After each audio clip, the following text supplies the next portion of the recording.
It's great to have you here today. I have some awesome drills that are going to help you in the same day to make better contact with the golf ball. And I'm telling you, I promise these are going to work. You follow these, go to the range, do each and every one of those. It doesn't take very long, and by the end of the session, you're going to be hitting it more solid. So let's jump right into it, go through these drills. I know you're going to love them.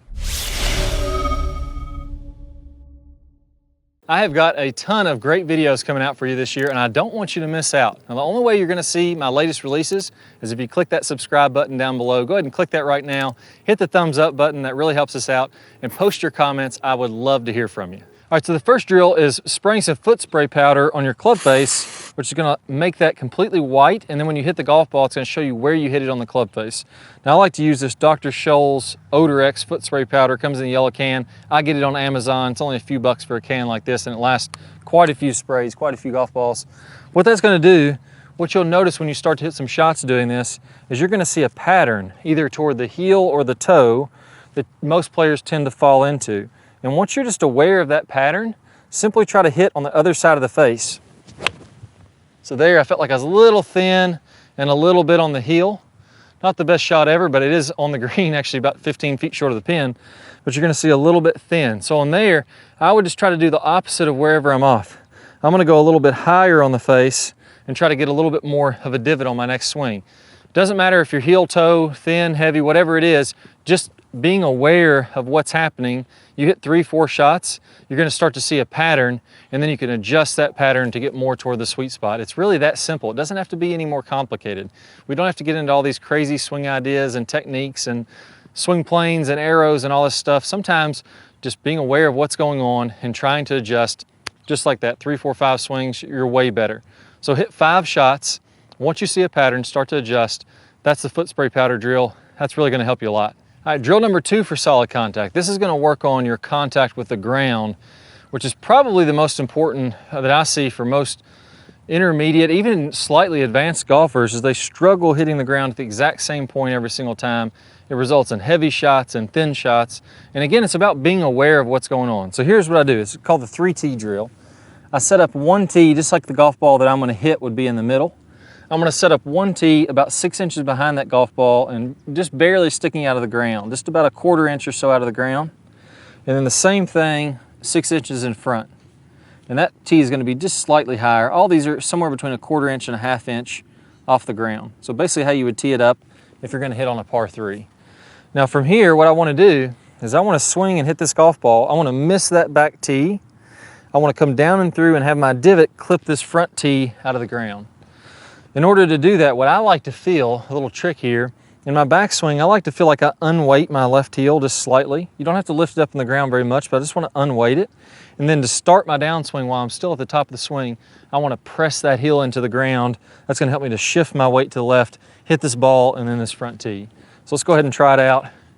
Let's see if I can clip these, hit my ball and clip the front tee also. There we go, nice shot. Just slightly left of the flag. You can see that I came down, I hit my tee first, my divot started right where that tee is. I clipped the second tee out of the ground. That's going to give you some great feedback there. Now, if you hit a little farther behind, just work on driving that front heel, shifting that weight a little bit harder into the ground. If you really struggle with that, what I recommend you doing is going ahead and lift that heel up a little bit higher and then feel like you really drive that down, almost like a little stomp into the ground. If you had a tee under your heel, you can imagine pushing that into the ground as you start your downswing. That's going to get everything moving to the left.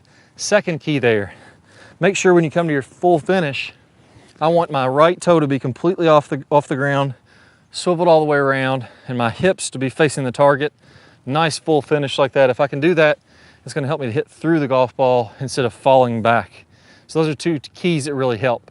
If you start to notice that you're hitting a little bit higher, don't worry about that. Just go ahead and hit down a little bit more of ground. So having the feedback is the key. You want to get it to look like this, where it's hitting the ball, divot in front, the second tee is clipped out of the ground. Anything different than that, just adjust like we did on the first one. You're a great athlete. Most people forget how good of an athlete they are. You have the ability to adjust without getting super technical and everything. We have a couple little tips there to get that divot in front. That doesn't have to be any more complicated than that. Go out to the range, hit 5 shots, working on this, that's also going to help to improve your contact. We'll be ready to move right along to the next piece. Drill number 3 is one of my favorite ones, and this is what I call the hammer drill. What we're going to do is take this club, put the toe of the club where it's facing the golf ball, and I want to make some swings, imagining that that golf ball is a nail, my club head is a hammer, and I'm going to drive that hammer down into the ground. So I'm driving that golf ball down into the ground. What that sensation is going to get me to do is to naturally start to lean the hands forward. For whatever reason, it just feels really comfortable with this head turned this way to get those hands leading the way, to get everything happening in front. We talk about in the top speed golf system how we'd be releasing to the straight line release out ahead, and that's going to really help you to get that solid contact. So here's what I want you to do. I want you to go ahead and take a swing, set up to this golf ball with the toe forward, pause at impact, feel like you're going to hammer that golf ball into the ground, and then we're going to go and hit a shot. We should get a nice clean divot after doing this and really compress the golf ball. There we go, that one was nice and solid, just barely left of the flag and really, really clean there. I love that sensation. I even do this myself because I just feel like it really syncs everything up with where I want to be at contact and gets you some really, really solid shots. So 1 practice swing pausing at contact, 1 full swing. We're gonna do 5 total reps of the hammer drill. All right, now this is one of my favorite drills called the gate drill. Now on this one, just like I was doing with the Dr. Scholl's, I'm gonna see if I can make that centered contact on the club face. Now if I start to swing through this gate, and what I've done is I've set a couple of tees here outside my club, and I can adjust these closer or farther away depending on my skill level. I like to have these sitting about a ½ inch or so out of the ground. So if I come down and make flush contact with this golf ball, I'm gonna swing through this gate and hit that golf ball on the center of the club face. Now, here's the interesting thing. If we just sit down and we try to do the same thing over and over again, this is the way that I grew up thinking about golf. I want to just do the same thing, hit it solid every single time, like a robot, time and time again, don't change anything. The more I can do things the same, the better I'm going to be.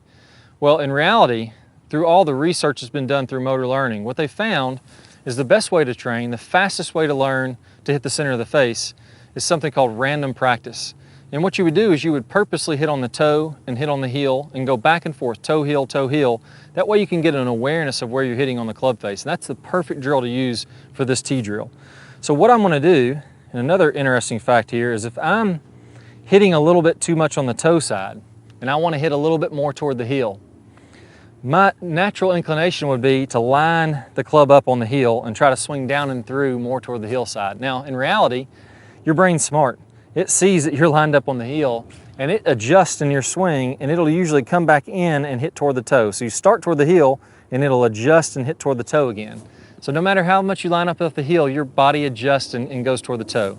We're actually gonna switch that up a little bit. If I wanna hit a little bit more toward the heel, I'm actually gonna start on this inside tee.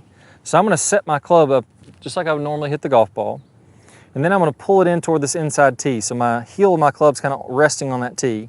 As I swing, I'm gonna swing out and hit more on the heel side of my club and come down and still try to swing through these tees, almost hit that outside tee there.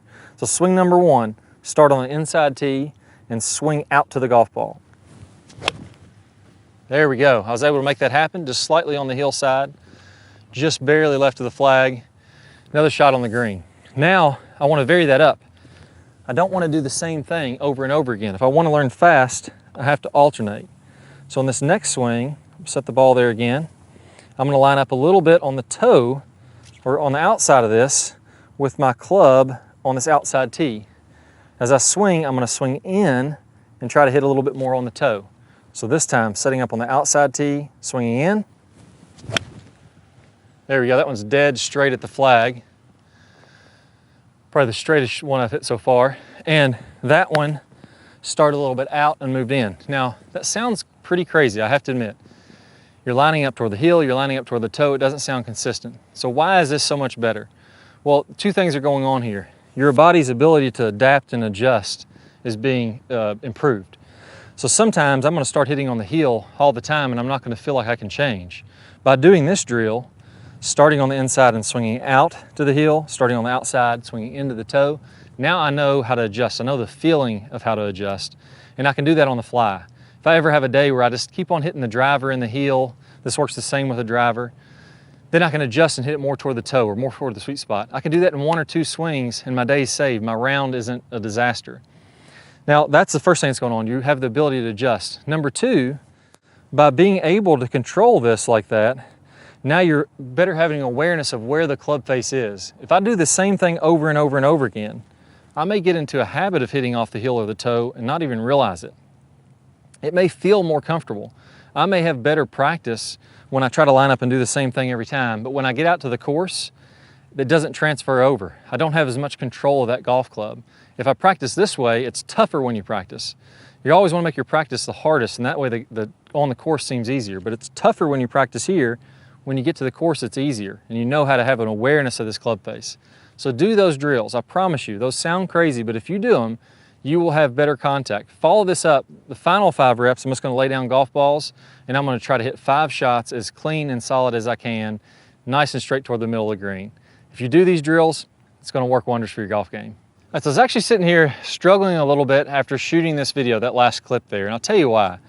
You know, what most people would like to hear and what feels good is to say, okay, let's put both these tees down here, let's put the ball in the middle, and let's swing along, and if you can go through those tees, you're going to become a much better golfer, and the game is going to get a lot easier. That's what we all want to hear. And that's probably what you hear a lot of other coaches saying. You're just having them do these drills, do the same thing over, things that you like to hear, things that feel good.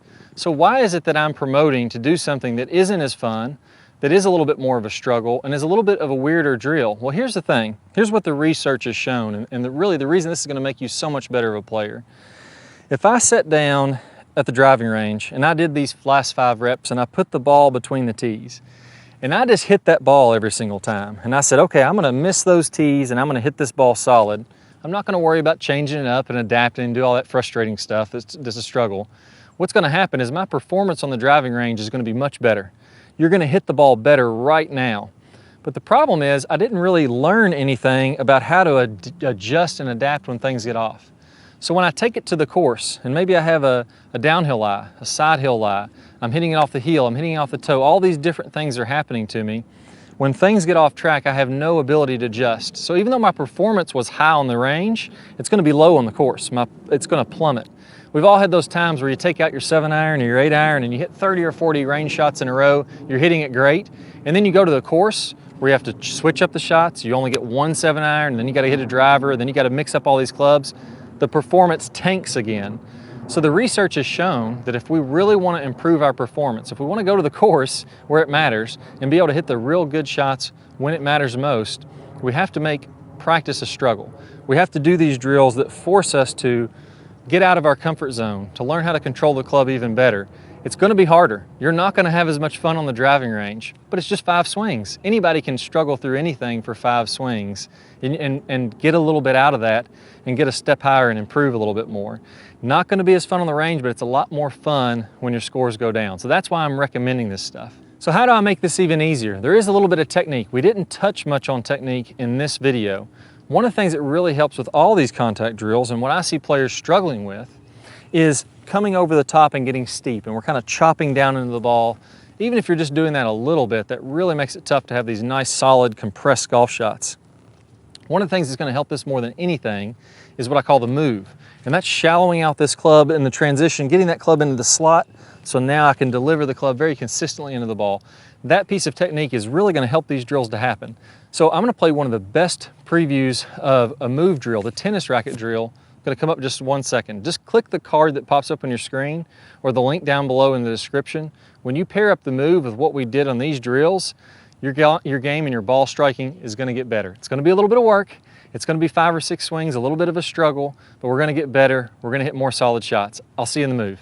Good player problems. We're going to talk about shallowing that club shaft out as we're starting down, as we're doing this rotating of the face that we worked on in the last video. As we start this downswing, what you'll see with basically all of the top players is instead of coming kind of over the top and letting the hands come out away from their body, letting the club come out away from their body, again coming down steep into the ball and then having to open up, kind of fillet open the face and add loft to it. The flattening of the shaft should happen as soon as we start down. So as we start this downswing, what we want to have happening here, you can imagine that if I draw a line from the hosel of my club up through my right elbow, that's my swing plane line, my elbow plane. As I go to the top of the swing, I'm going to be slightly above that. And then as I start down, I want my hands to start to shallow out. I want the club to shallow out inside of this elbow plane, and at the same time